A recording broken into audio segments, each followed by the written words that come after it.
dusun Babakan. Nah sebelum ada, karena makna dari Babakan itu adalah awal. Jadi kalau buka satu wilayah, maka yang pertama dibuka itu dinamakan Babakan atau cikal bakal. Kalau kerajaan itu kan muncul nama kerajaan itu setelah ada administrasi pemerintahan, itu baru ada istilah kerajaan atau pusat pemerintahan. Siapa sosok yang membuka bedah kerawang di desa Ngasem ini? Ketika bicara tentang lereng Kawi, maka kita tidak bisa lepas dari yang namanya Eyang Junggo yang ada di atas. Itu yang pertama. Karena kalau kita bicara sebelumnya, maka kita tidak akan bisa lepas dengan Keraton Gunung Kawi.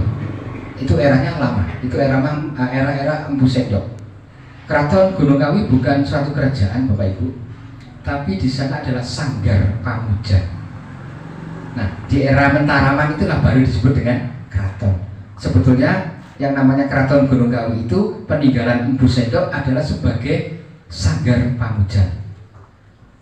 Semua raja yang ada di sekeliling Gunung Kawi, baik dari Kediri maupun Tumapel, itu sering berkunjung atau manekung istilahnya, bersemedi, berkomunikasi dengan Sang Pencipta itu di Keraton Gunung Kawi. Karena memang itu tempat untuk tempat suci lah untuk melakukan satu pemujaan. Bahkan beberapa catatan saya punya, Sang Rajasa Sang Amurabumi, Rangga Rajasa Sang Amurabumi Semerep kita nih, Ken Aro Pak Bu. Jadi nama Ken Aro itu gelarnya adalah Rangga Rajasa Sang Amurabumi.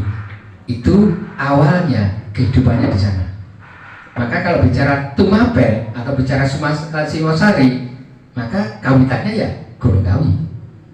Makanya di Pararaton disebutkan di Kawi, lereng wetan Kawitan, ya Gunung Kawi ini artinya beliau berasal dari Gunung Kawi.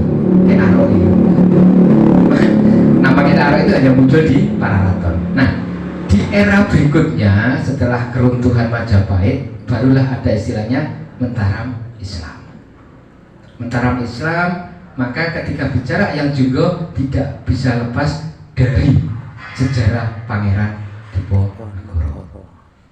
Nah, beliau menurut catatan yang saya punya, Eyang Junggo, yang Imam Zakaria, itu adalah penderek pengikutnya Pangeran Diponegoro. Ketika tahun 1830 Pangeran Diponegoro kalah perang, ditangkap, maka sebagian pasukannya beliau mengarah ke arah timur. Ya, termasuk di dalamnya adalah Eyang Junggo, Eyang Zakaria. Di dalam pasukannya itulah ada leluhur desa Ngasem. Jadi ada mungkin ngapunten, ada pernah mendengar Pak Sepuh, kalau nanti salah mungkin ada sedikit pergeseran pengucapan atau nama yang agak sedikit tapi identik, insya Allah ya itu yang dimaksud. Yang pertama adalah Eyang Singokerto. Nah, Eyang Singokerto Harjo. Inilah yang pendereknya Eyang Junggo. Nah, setelah Eyang Junggo menetap di Gunung Kawi, salah satunya adalah Singokerto. Beliau ini yang punya keturunan yang bernama Eyang Bayu Cermo. Mungkin kalau di sini ada disebut dengan Mbah Cermo gitu kan ya. Nah, siapa itu? Ini mulai masuk ke arah apa sesungguhnya, siapa sesungguhnya beliau. Eyang Bayu Cermo ini putra dari Eyang Singokerto Harjo. Kalau di catatan hanya Singokerto gitu kan, Harjonya nggak ada. Beliau ini sebetulnya adalah keturunan dari Ngayogyakarta, bukan dari Keraton Solo atau Surakarta. Karena pasukan dari Diponegoro ini kan, pasukannya Diponegoro ini kan orang Jogja. Ya, pengikutnya Diponegoro ini adalah putra dari Hamengkubuwono III.